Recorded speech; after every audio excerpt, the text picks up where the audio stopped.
Welcome back aboard Arabella, still anchored in Terence Bay, Nova Scotia, where it's woods everywhere, but still no drop of rain. As the province-wide ban of being anywhere in the woods continues, Steve and Robin find a few things that they can do. But overall, it seems like their time here may be ending a bit earlier than they had planned.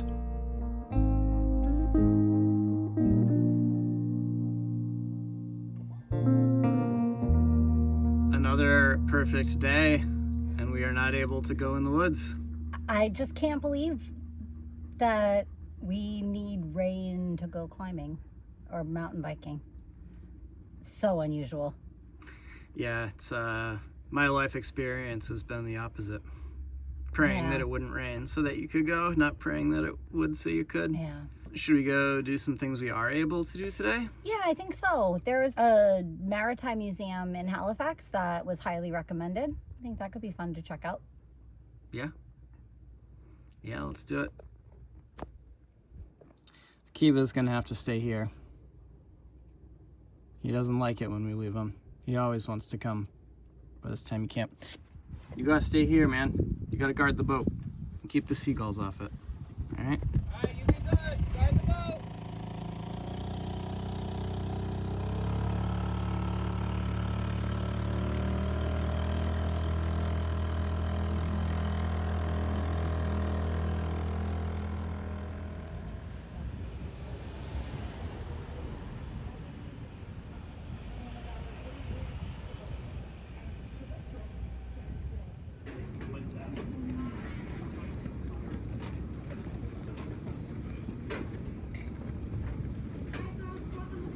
It looks like the dollhouse version of the boat. Yeah.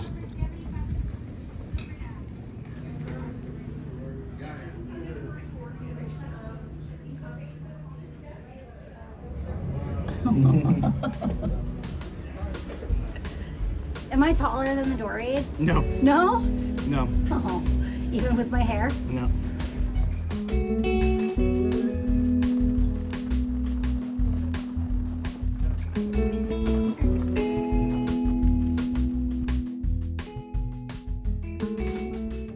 The Acadia has been on the water for over a century.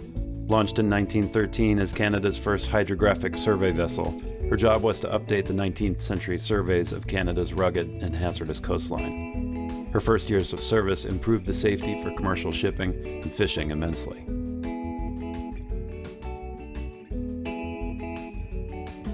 During both World Wars, she served again, this time as a patrol vessel, albeit a slow one, guarding the very waters she had once surveyed. After more than 50 years of service, she was retired in 1969, the last of Canada's steam-powered naval ships still afloat.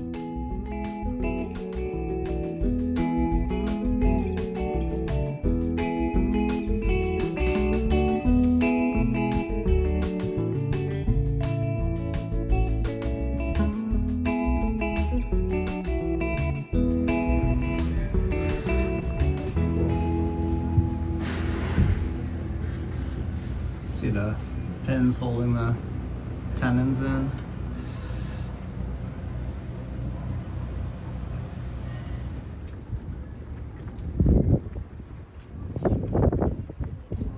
That's a big chain. Wow. Huge. Is that how you... I think this looks like, you know, the tightener on ours. Oh yeah, like the brake. Okay. They have a brake on either side.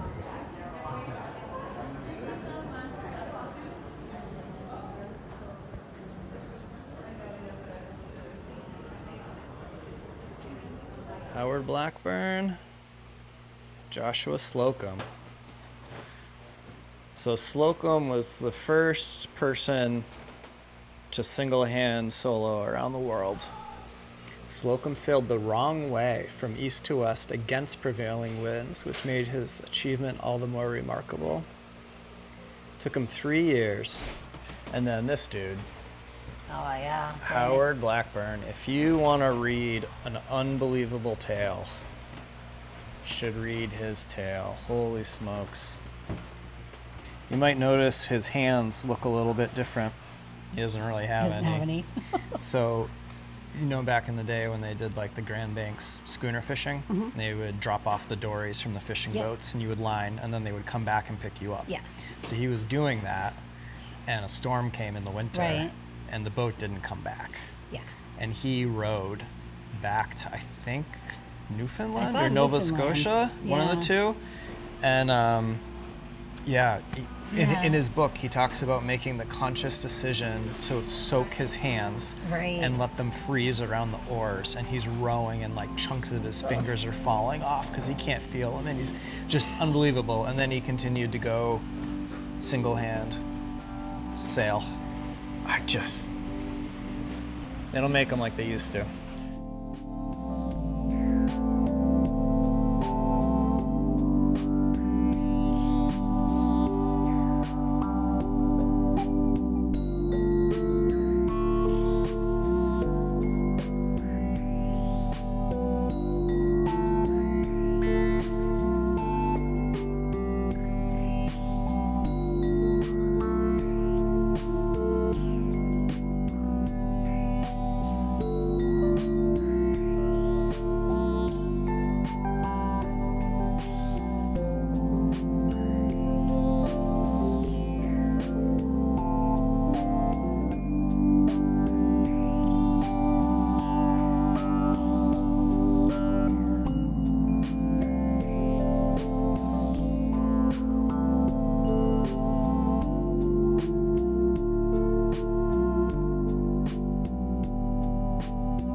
So this was for apparently hunting geese in the spring in the ice. And they're saying that these little lips, you would put snow and ice on it, camouflage you, make you look like an iceberg. So you crank those handles and they run the propeller. And you push the pedals and they control the rudder. And this whole thing will just go up and down depending on how deep the water is. Not bad for 1890. No, it's amazing. It's like such ingenuity.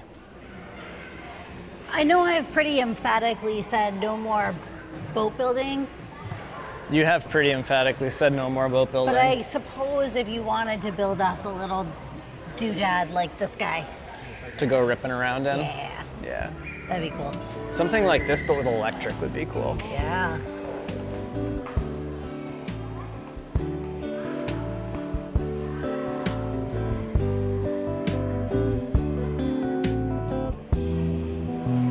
Aren't those just the cutest little mast wedges you've ever seen? Oh my goodness. They're beautiful. They are.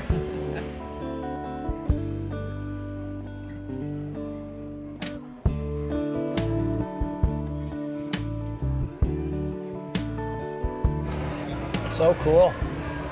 This is so cool. Some really interesting boats.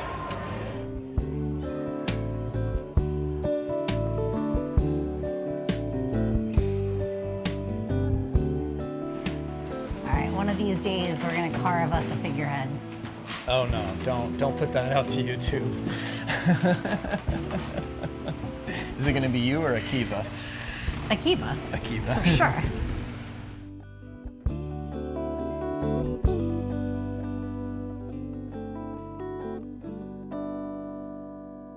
Since we can't go do things outdoors, we might as well get some projects done on the boat.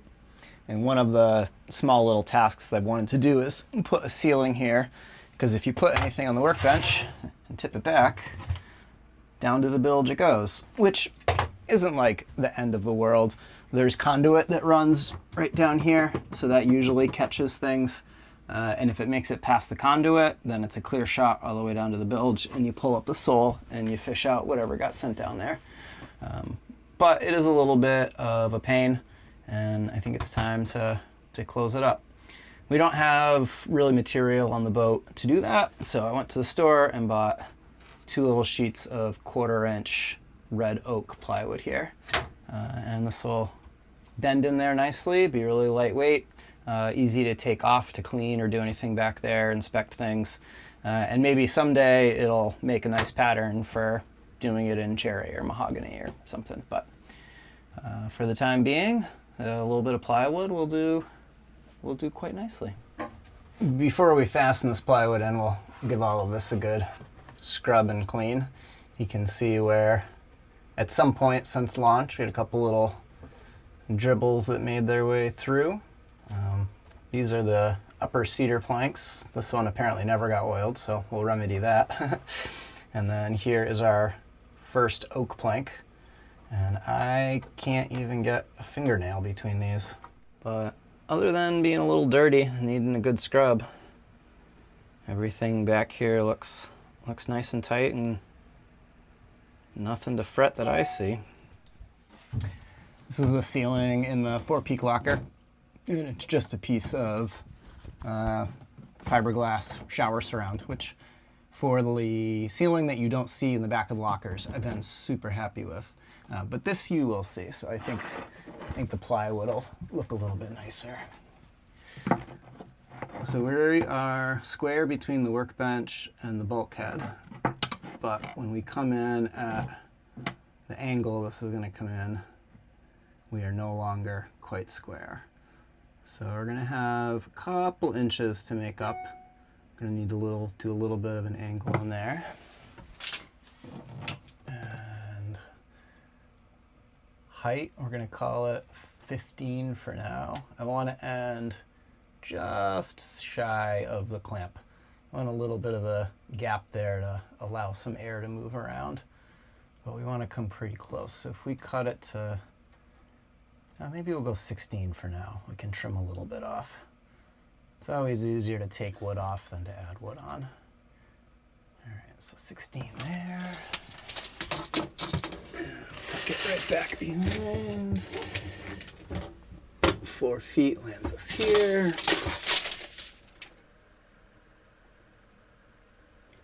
We got every straight edge we have other than the level in play here. So we got our big framing square on one mark, and we're cutting a taper, so it's not square. And then I butt a ruler up against the bottom and make sure there's enough there that these register well. I got another one here, same deal, make sure that registers well. So I can mark that, and remove, and mark that, and remove, pin that, and mark that, and I will have a nice straight line. Sometimes you got to get creative. The only issue with this trick is you end up one pencil lead off, which for this doesn't matter at all. Plenty close. I don't need to square this up because I can just slide it behind the bulkhead here and into the hanging locker a little bit. So that makes that super duper easy. This end, not so much. I gotta get it squared up to the knee. And it's a little too much for me just to run my pencil down. So I pulled a measurement. It's about a 1/2 inch at the top. So we're gonna take about a 1/2 inch off the bottom. We'll see how that fits against the knee. And if it needs a little more fine tuning, I can just hold my pencil against the knee and we'll be close enough. It'll give us a nice, perfect line. Once we have this tight to the knee, the next step will be scribing the bottom, because you can see we're a little high there and we're a little high in the middle. And we just got to get that whole panel to sit in there nicely. So once we're fit well at one end, at the other end, scribed across the bottom, the last thing we'll do is figure out what our biggest gap here is, and we'll make it all match that from our clamp. And that's what this beam here is the clamp.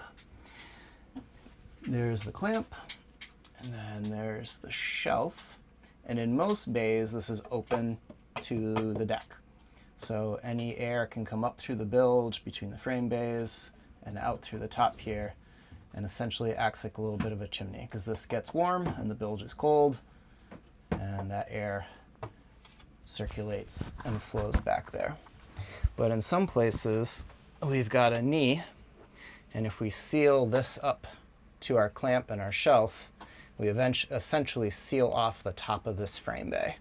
And I want to make sure that all of these bays are able to breathe and that air is able to travel up and down and through there. And this is a pretty small gap. You're not really going to lose much through there, and if you do lose something through there, it is certainly small enough to just go directly to the bilge.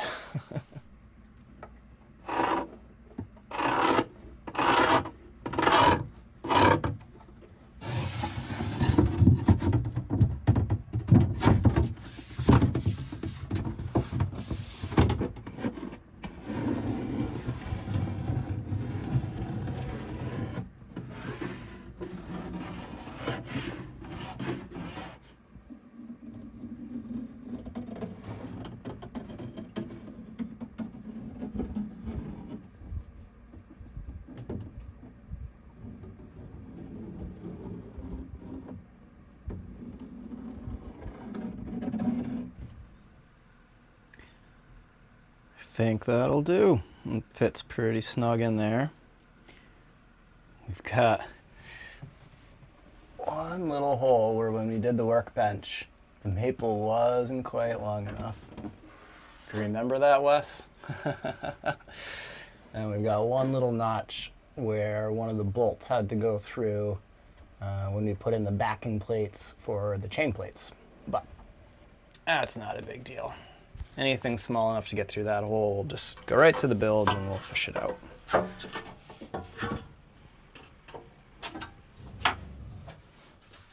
Total Boat makes this Danish teak sealer, and it's more of an oil than a varnish. You can apply it a bunch of different ways, but I usually just use a rag. Can't beat it for easy application, that's for sure. It's not as hard and durable as a varnish would be, but someplace like this, buried from the light of day, not getting any UV, and someplace I don't ever want to deal with chipping paint or chipping varnish, and the oil's really nice.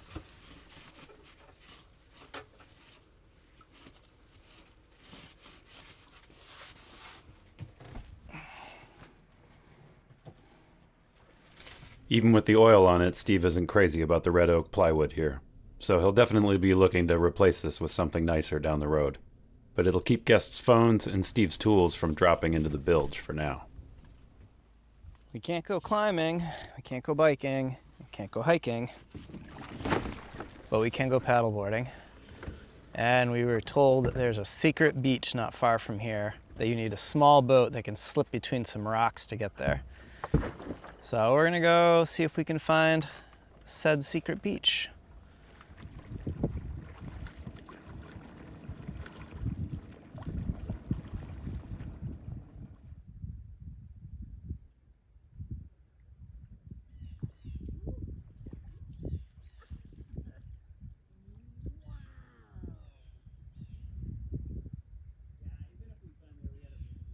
Oh my goodness. I'm totally dumbfounded. Yeah. Oh,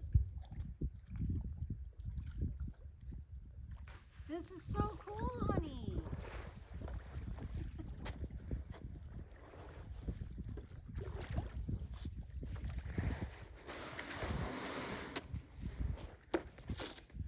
I wish those woods were open. We could go hike and bike and climb. We'll just have to get ourselves up to Newfoundland. We'll have to accelerate our progress, which is a bummer because there's actually a lot that I'd like to see here. But Yeah, it doesn't suck. no, it's so cool here. It's just beautiful and people are so chill.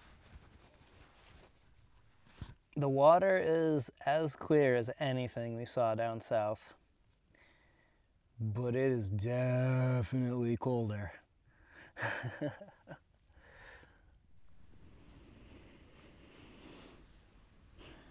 Been a lot of cool places so far. I gotta say, I think Nova Scotia might be shaping up as my favorite so far. Yeah. Yeah, it's really special here. Yeah, this is amazing.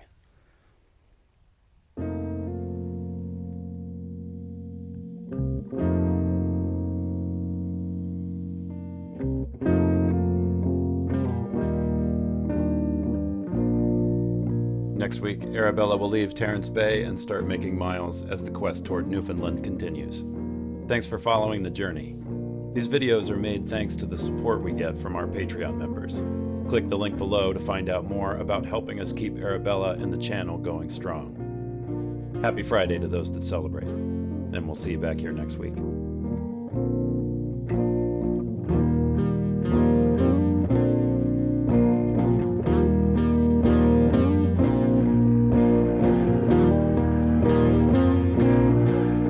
I can't believe he's flying. I can't believe he's doing it.